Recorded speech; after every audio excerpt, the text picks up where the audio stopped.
Vamos relembrar emancipação? Pois bem, a emancipação nada mais é do que a antecipação da capacidade civil plena. Ou seja, é antecipar a maioridade civil. Desde o ano de 2002, a maioridade acontece aos 18 anos, para homens e mulheres. O direito civil, ele abre uma exceção para algumas pessoas em relação à antecipação dessa maioridade, ou seja, dessa capacidade civil plena. Nós temos 3 espécies de emancipação. Emancipação voluntária, emancipação feita pelos pais diretamente no cartório, que independe de homologação judicial. Emancipação judicial é aquela pleiteada no âmbito do Poder Judiciário, exemplo, tutor em relação ao seu tutelado. E a emancipação legal, aquelas causas previstas em lei, aquelas situações onde a lei diz essa pessoa X, Y, Z, em decorrência deste fato, pode ser considerada maior e capaz, pode ser emancipada. Que situações são essas para emancipação legal? Casamento, o casamento quando é válido ele emancipa. Então, se aos 16 anos o menor teve autorização, casou, o casamento foi válido, aos 17 anos divorciou, ele continua emancipado. O casamento foi válido.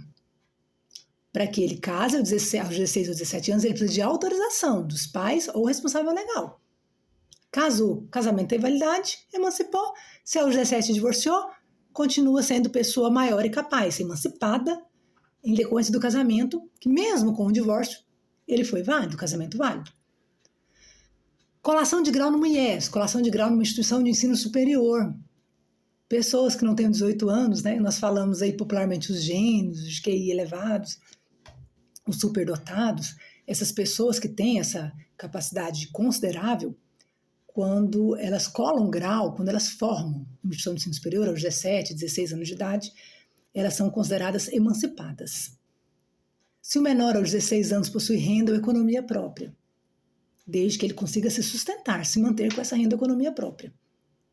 E o Código também traz uma outra informação a respeito do concurso público, né? A pessoa que foi aprovada, que exerce emprego efetivo em cargo público. Bom, essa questão gera muita controvérsia, porque nós sabemos, né, que o edital dos concursos públicos diz que o candidato, a pessoa que for aprovada no ato da posse, ela tem que ter 18 anos ou mais. Então gera muitas controvérsias, né? Muitos diálogos, essa questão aí do exercício cargo efetivo em emprego público. Mas são as causas ditadas pelo Código Civil em relação à chamada emancipação legal. Existe uma idade mínima para emancipar, que é 16 anos. Então, 16, 17 anos, nós temos aí a chamada emancipação. Com 15, 14, 13, 12 anos, eu não consigo emancipar. E quando a emancipação acontece, idade mínima 16 anos, a emancipação surte efeitos para fins de direito civil. Não vai surtir, por exemplo, para o Código de Trânsito Brasileiro, para o direito penal. Então, 16 anos você foi emancipado. Você pode tirar a CNH? Não. Você ainda é menor. Para o Código de Trânsito Brasileiro, você é pessoa menor. Você não tem capacidade ainda. Você não tem discernimento, você não tem capacidade civil plena. Aos 16 anos de idade, você foi emancipado. Matou alguém. Você vai para o Código Penal ou você vai para o ECA? Lá no Seara Penal, você vai para o ECA. Porque para o direito penal, não completou 18 anos de idade, você ainda é menor. Então você cometeu um ato infracional de matar alguém, um homicídio, né? Mas ato infracional, e fica sujeito ao ECA. Então essa emancipação é do direito civil, então ela vai surtir efeito para alguns atos aqui na esfera civilista. Fica a dica.